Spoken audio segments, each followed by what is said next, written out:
ಇದು ಮಾದವರದಿಂದ ಸ್ವಲ್ಪ ಮುಂದೆ ಬಂದರೆ ಲೆಫ್ಟ್ ಸೈಡಲ್ಲಿ ನೋಡಿ ಸಣ್ಣ ಮರಿನ ಇಲ್ಲಿ ಯಾರೋ ಬಿಟ್ಟು ಹೋಗಿದ್ದಾರೆ. ನನಗೆ ಗೊತ್ತಿಲ್ಲ ಏನಕ್ಕೆ ಇಲ್ಲಿ ಸಾಯ್ಲಿ ಅಂತಲೇ ತೊಗೊಂಬಂದು ಬಿಟ್ಟು ಹೋಗಿದ್ದಾರೆ. ಸರ್ ಇವಾಗ ನಾನು ಅದನ್ನು ಮನೆಗೆ ಕರ್ಕೊಂಡು ಹೋಗ್ತೀನಿ. ನನಗೆ ಪರಿಚಯದವರೊಬ್ಬರು ಸಿಕ್ಕಿದ್ದಾರೆ, ನಾನು ಹೆಲ್ಪ್ ಮಾಡ್ತೀನಿ ಮೇಡಮ್ ಮನೆ ಕರ್ಕೊಂಬರೋಕ್ಕೆ ಅಂತ ಹೇಳಿದ್ದಾರೆ. ಸೊ ನೋಡೋಣ.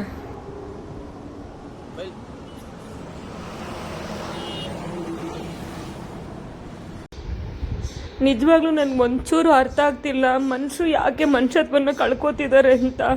ಊಟ ಹಾಕೋಕ್ಕೂ ಬಿಡಲ್ಲ, ಪ್ರಾಣಿಗಳಿಗೆ ನೀರಿಡೋಕ್ಕೂ ಬಿಡಲ್ಲ, ಮನೆ ಮುಂದೆ ಕೂರಕ್ಕೆ ಬಿಡಲ್ಲ, ಅಂಗಡಿ ಮುಂದೆ ನಿಲ್ಲಕ್ಕೆ ಬಿಡಲ್ಲ.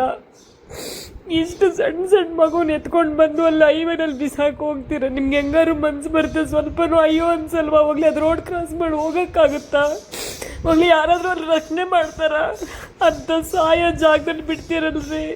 ನಿಮ್ಗೆ ಸ್ವಲ್ಪನೂ ಮನುಷ್ಯತ್ವನೇ ಇಲ್ವಾ? ಹೊಟ್ಟೆ ಉರಿಯಲ್ವಾ ನಿಮ್ಗೆ? ಎತ್ಕೊಂಡೋಗಿ ನಿಮ್ಮ ಕೈಯಾರಲ್ಲಿ ಬಿಡ್ತೀರಲ್ಲ, ನಿಮ್ಗೆ ಏನು ಅನ್ಸಲ್ವಾ? ನಿಮ್ಗೆ ಸಂಕಟ ಆಗಲ್ವಾ ಹೇಳಿ?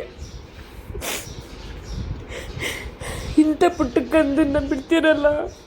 ಅಯ್ಯೋ, ನೀವು ಒಂದು ತಾಯಿ ಹೊಟ್ಟೆಲಿ ಹುಟ್ಟಿಲ್ವಾ? ತಾಯಿ ಪ್ರೀತಿ ವಾತ್ಸಲ್ಯ ನಿಮಗೆ ಗೊತ್ತಿಲ್ವಾ? ನೀವು ತಾಯಿ ಹಾಲು ಕುಡ್ದಿಲ್ವಾ ಹೇಳಿ? ಅಷ್ಟು ನಿಮ್ಮ ತಾಯಿ ಹಾಲು ಅಷ್ಟು ನಿಮಗೆ ಕ್ರೂರವಾಗಿ ಕಾಣಿಸ್ತಿದ್ಯಾ ಹೇಳಿ?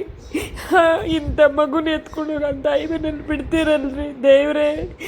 ಎಂತೆಂಥ ಜನರಿದಾರಪ್ಪ ಈ ಭೂಮಿ ಮೇಲೆ, ನಂಗೆ ನಿಜವಾಗ್ಲೂ ಅರ್ಥ ಆಗ್ತಿಲ್ಲ.